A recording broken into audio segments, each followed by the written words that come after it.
Sino ba nagsabi sa inyo na hindi ko kailangan ng ugtaw? Ngayong Lunes, Hindi kami ang kalaban mo. Balik niyo muna ang ugtaw. Bago niyo sabihin yan! Gagawin ko yon. Kung mapatay mo ang nagpapahirap sa ating lahat, ang mamamatay at tumaw na si Julio Figueroa!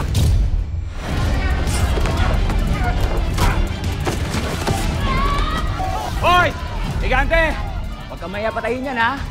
Just give me the money!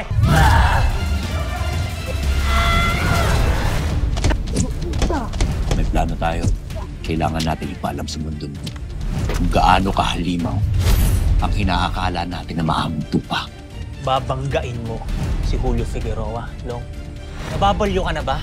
Kailangan natin protektahan ang mamahal natin sa buhay ngayon, Martin. Saan ka pupunta? Sa pugad ng mga demonyo. Ito si Lizardo. Kaya gusto ko sa'yo eh. Bakit? May panapat ka kay Lizardo?